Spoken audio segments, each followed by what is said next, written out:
Here's today's project. We got a pretty big cylinder here that the end broke right off of. So I've put as much of a back bevel on there as I can do on the rod without getting the rod to a point where this is going to go into the wiper seal. So we've got about that much right there before it hits the wiper seal. So I'm using this transmission jack here to get my angle right on the head, and then I've just essentially did some math and divided, took this distance minus that distance and then split it in half and used some shim stock to set the space there.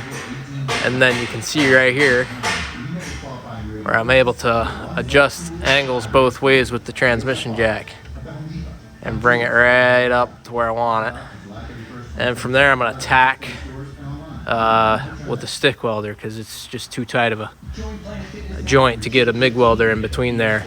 So I'm going to tack that with the stick once I got it all centered, and then I'll go ahead and preheat that whole joint before I start welding on it continuously.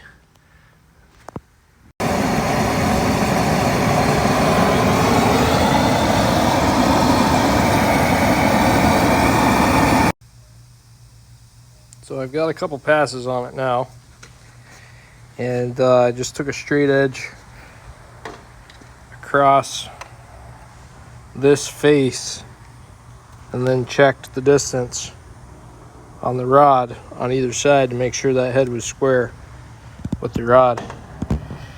And now we're just going to start filling that that groove in with weld. It's a lot of weld to do. I'm going to keep doing stick for a little while, and then I'll get the MIG in there once it's wide enough, and it'll be a little quicker like that. Alright, so at this point in the process, that's now wide enough to do 3 passes in there. So I'm running a pass up against each side, and then again back around that side, then I'll run one in the middle. And I'm done with the stick welder for right now because I got enough width to get the MIG welder in there. And then after each pass, I'll wire brush it and just keeping it clean so that we don't get any contamination in the welds for the best results. It's getting a little bit closer. As far as how I set something up to roll it, that ended up working out pretty good.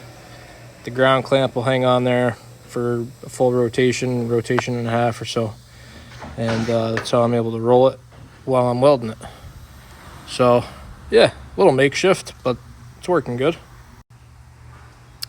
So I'm done welding that at this point. I gotta clean all that splatter off the chrome. I kept spraying it with anti-splatter spray, but it just kept rubbing off and a few stuck, so we'll polish it up good.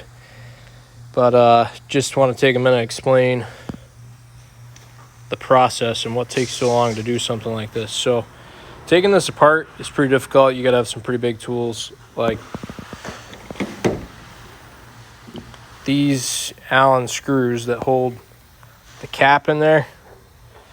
They aren't just gonna come out with a gun. Not even with a lot of leverage, you'll just break the Allen. Most of the times you get into heating these ends up here, which is what I had to do in order to get most of them out of there. So that takes a lot of time.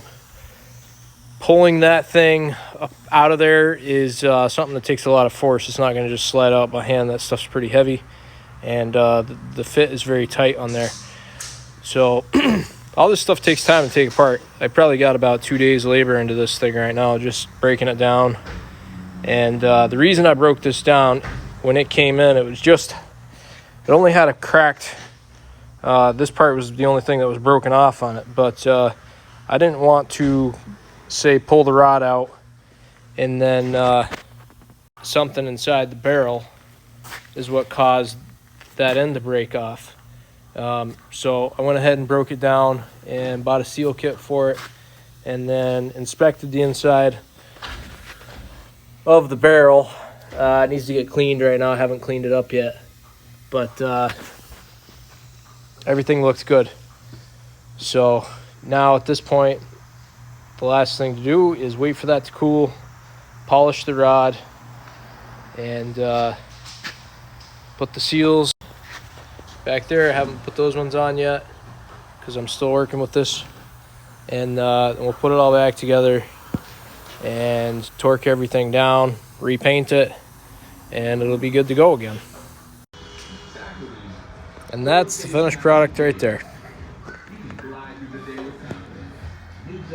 All painted up, ready to be installed.